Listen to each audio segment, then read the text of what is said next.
Bonjour tout le monde et bienvenue à la 17e édition du Gala Femmes d'influence en sport présenté par Égalaction, Femmes d'influence en sport bien sûr au Québec, qui est une présentation d'Égalaction. Je me présente Émilie Duquette. J'ai eu la chance d'être avec vous dans le passé pour d'autres événements, mais ce soir, on est toujours en virtuel, mais encore une fois, on aura l'occasion de célébrer et de souligner là, non seulement les femmes d'influence en sport au Québec, mais aussi des organisations sportives qui ont fait une différence dans l'avancement du leadership féminin dans le milieu sportif. Si vous les avez manqués, ben vous pouvez consulter les portraits de finalistes et les remises de prix en précédentes sur la page Facebook et la chaîne YouTube d'Égalaction. Alors, on vous invite à aller voir tout ça, mais pas tout de suite, parce qu'on y va ce soir de la remise et de la présentation des finalistes dans la catégorie reconnaissance. Et bien, avant de lancer le bal, j'invite à me rejoindre notre invitée d'honneur, Marie-Josée Turcotte, grande journaliste sportive. Marie-Josée, dans ta carrière, tu as influencé plusieurs jeunes femmes journalistes, j'en fais partie. Mais quand tu as commencé, qui t'a influencé? Qui était ton modèle? Était-ce une femme, un homme? En fait, c'est un petit peu comme les jeunes le parlaient un petit peu plus tôt il y a quelques semaines, là, qu'il n'y avait pas vraiment de modèle femme. Quand moi j'ai commencé, il n'y avait pas vraiment de modèle femme. Mes modèles étaient complètement ailleurs. Je te dirais qu'un de mes modèles, c'était mon amie Simone de Beauvoir, qui a été une auteure, une féministe, une philosophe. Écoutez, elle est née en 1908, Simone de Beauvoir. Elle était vraiment en avance sur son temps. Et il y a cette fameuse phrase qu'elle a dite, on n'est pas femme, on le devient. Et donc, dans cette phrase-là, ce que ça nous dit par extension, on ne naît pas femme, on ne naît pas homme non plus, mais on est le produit de notre culture. Mais dans cette phrase-là, on ne naît pas femme, on le devient, ça veut aussi dire qu'on peut devenir ce qu'on veut. Et Simone de Beauvoir est un exemple extraordinaire pour ça, parce que elle a fait fi de toutes les conventions et elle a fait la vie qu'elle voulait. Euh, et non pas la vie d'une femme de son époque, mais elle a été quelqu'un vraiment qui a ouvert énormément de portes. Et je vais te nommer aussi quelqu'un beaucoup plus proche de ce que j'ai fait. C'est l'ancien journaliste de la presse, Pierre Foglia. Foglia, qui était vraiment un humaniste, qui était un génie pour raconter des histoires. Et quand il couvrait le sport pour lui, c'était vraiment pas des résultats, c'était philosophie, c'était histoire, c'était économie, c'était politique, c'était tout. Et pour moi, le sport, ça a toujours été ça, ça a été quelque chose qui fait partie intégrante de la société. Donc, c'est quelqu'un qui m'a beaucoup inspiré, Pierre Foglia. Merci Marie-Josée, puis on aura l'occasion de te revoir un petit peu plus tard pour la remise du prix, bien sûr. Et peut-être, j'ajouterais, il y a eu toi, mais tu as eu de belles collègues aussi. Je pense à Claudine Douville, je pense à Marie Matchelos Oui. aussi à Radio-Canada. Vous avez été Oui. un groupe, peut-être à différentes années d'intervalle, mais qui ont vraiment tracé le chemin, qui fait qu'aujourd'hui, les portes sont bien grandes ouvertes pour nous. Oui, puis il y en a encore plusieurs, et je vais toujours vanter Radio-Canada, où on a vraiment fait une place aux femmes, alors, et où on fait aussi une place à la couverture du sport féminin. Donc, c'est comme ça, tranquillement, qu'on va prendre notre place de plus en plus. Bien, on te retrouve un petit peu plus tard. Merci d'être avec nous. Tantôt. C'est maintenant le temps de passer à la présentation des finalistes du volet Reconnaissance.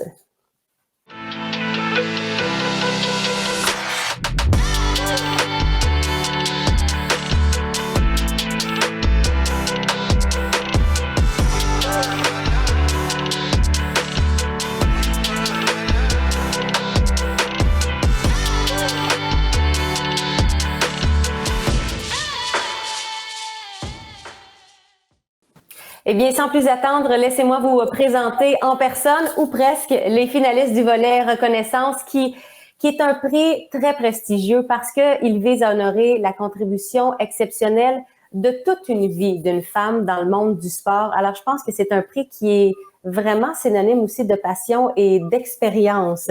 Les finalistes du volet Reconnaissance sont Madame Manon Perron, qui est entraîneur de patinage artistique de niveau international. Bonjour Manon. Bonjour. Madame Diane Couture, officielle de niveau international et mentor en judo. Bonjour Diane. Oui, bonjour. Et Madame Chantal Lachance, qui est administratrice, organisatrice d'événements internationaux et commissaire en vélo de montagne de la capitale nationale, qui, vous comprendrez, est représentée par Monsieur Louis Barbeau, qui est directeur général de la Fédération québécoise des sports cyclistes. Louis, quand même, merci d'être avec nous pour représenter Chantal. C'est un grand plaisir. Merci. On y va avec la présentation, le profil de la première finaliste, Manon Perron. Depuis ses débuts comme entraîneur en 1979, Manon a entraîné plusieurs athlètes de haute performance qui ont fait partie de l'équipe du Québec et de l'équipe nationale. L'une de ses protégées, Joanie Rochette, a été médaillée de bronze aux Jeux olympiques de 2010 et médaillée d'argent aux Championnats du monde de 2009.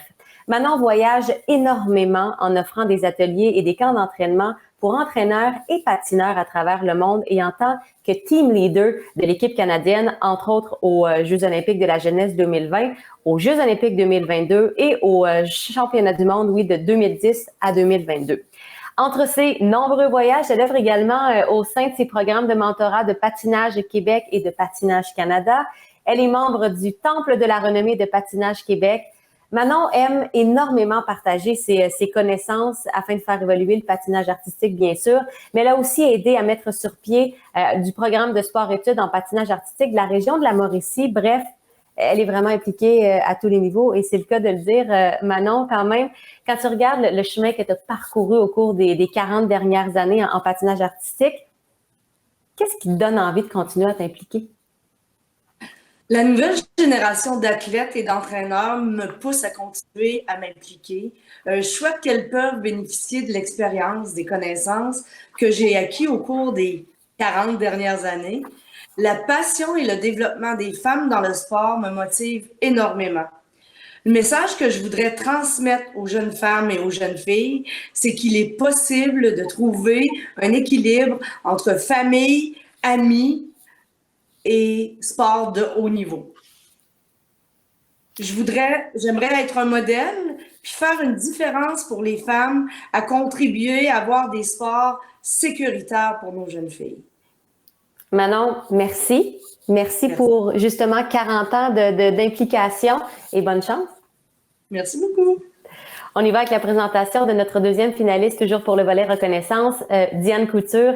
Diane qui a débuté le judo à 16 ans. Depuis, elle n'a jamais cessé d'alimenter sa passion pour le judo. Au départ comme athlète de niveau national et par la suite comme officielle de calibre international.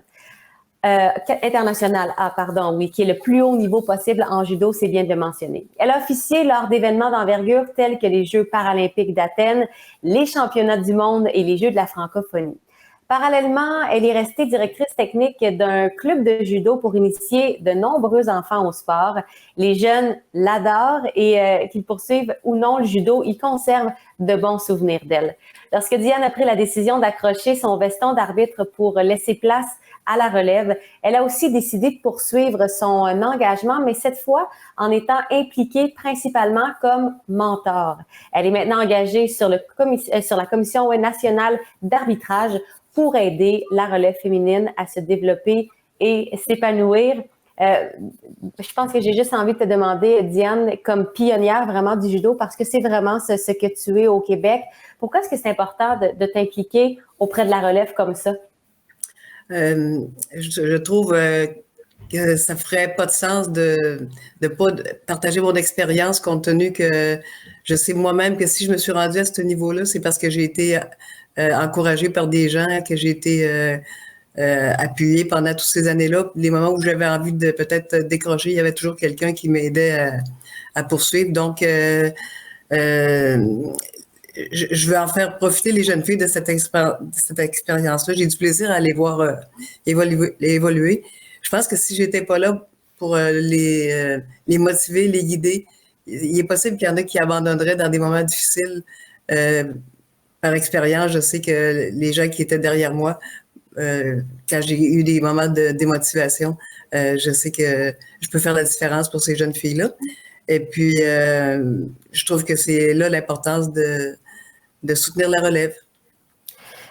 Et Diane, tu as raison parce que je pense qu'on est dans une période extrêmement précaire pour la reprise du sport. Il y a des jeunes qui ont découvert qu'ils aimaient faire beaucoup d'autres choses que le sport pendant la pandémie. Puis il y en a qui ont eu la difficulté à repartir la machine aussi intensément. Puis je pense que c'est effectivement des gens comme toi qui ont le bagage d'expérience et la passion qui va être capable de les retirer encore vers le haut. Fait qu'effectivement, tu as vraiment un très grand rôle à jouer pour cette relève-là. Merci et bonne chance.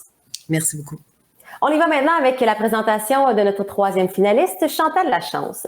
Chantal qui n'a jamais cessé d'élever la barre plus haute pour la représentation des femmes dans les sports cyclistes et ce, dès 1990. Intronisée au temple de la renommée de la Fédération québécoise des sports cyclistes et de Cyclisme Canada, Chantal a été une pionnière dans le milieu du vélo de montagne à l'échelle provinciale, nationale et même internationale. Lors des Jeux olympiques de Sydney en 2000, Chantal a été nommée commissaire en chef de la discipline du vélo de montagne, une première pour les femmes dans cette discipline. Elle a joué également un rôle de premier plan dans le développement des femmes officielles en vélo de montagne au Canada et à l'international. Sur le plan événementiel, elle fut l'une des têtes dirigeantes de l'entreprise québécoise Gestev qui a organisé plus des Coupes du Monde et organisé des Coupes du Monde et des championnats du monde en vélo de montagne, en surf des neiges, en ski de fond, ainsi que le Red Bull Crash Ice qui avait lieu bien sûr à Québec. Sa contribution dans le milieu sportif québécois est énorme et se fait ressentir encore aujourd'hui. Maintenant, j'oriente ma question à Louis. Quelles sont les raisons qui vous ont poussé à présenter la candidature de Chantal? Je pense que je viens d'en nommer quelques-unes. Oui. En fait, je pense qu'effectivement, Chantal, avec son collègue Patrice Drouin, ont fondé Gestev au tournant des années 90 et ils ont eu un impact énorme sur le développement du vélo de montagne au Québec, mais partout dans le monde. Chantal a été, comme ça a été mentionné, la première commissaire internationale en vélo de montagne au début des années 90, première commissaire femme chef lors des Jeux olympiques de Sydney. Mais c'est surtout sa contribution, je dirais, au niveau de la tenue d'événements pendant ces 30 années comme en tant que cofondatrice de Gestev avec 4 championnats du monde et les épreuves de Coupe du Monde pendant toutes ces années. Elle a montré un leadership incroyable et n'eût été de sa contribution, le vélo de montagne ne serait pas ce qu'il est aujourd'hui au Québec, au Canada ou ailleurs. Puis sa contribution, en fait, a permis à des athlètes comme Marie-Hélène Prémont et à plusieurs autres de pouvoir s'illustrer et se développer dans le sport.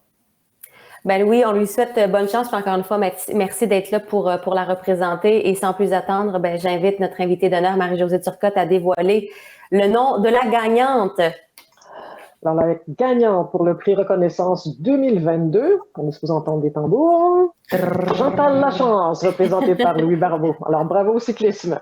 Bon, merci beaucoup. Écoutez, malheureusement, Chantal ne pouvait pas être présente ce soir, donc je vais lui transmettre avec grand plaisir cette distinction, cet honneur qui est pleinement mérité. Puis j'écoutais les 2 autres candidates qui ont également des parcours exceptionnels, donc je pense que le fait de l'avoir remporté en aussi forte compagnie est d'autant plus significatif pour elle. Et Louis, à ton avis, quel est le prochain plafond de verre qu'elle est prête à briser? Parce que visiblement, c'est une tendance chez elle. Oui, en fait, Chantal a mis fin à sa carrière d'organisatrice d'événements, mais elle s'est lancée au cours des dernières années là, dans l'immobilier, donc je suis certain qu'elle va. Mais si on parle plutôt de sport, elle veut prêcher par l'exemple, elle veut continuer de faire en sorte que le sport fasse partie de sa vie. Elle a joint récemment le conseil d'administration de la Fédération québécoise des sports cyclistes et elle va nous appuyer dans toutes sortes de démarches, notamment au niveau du volet co-responsable, au niveau du développement du cyclisme chez les jeunes filles et les femmes. Donc, on est très heureux de pouvoir l'accueillir chez nous. Merci, Louis. Merci. Évidemment, tu transmettras nos félicitations à Chantal. Absolument. Merci beaucoup.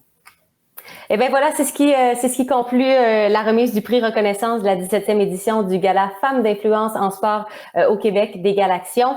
Aussi, je l'invite à venir me rejoindre pour la conclusion de cette présentation-là, notre invitée d'honneur, Marie-Josée Turcotte.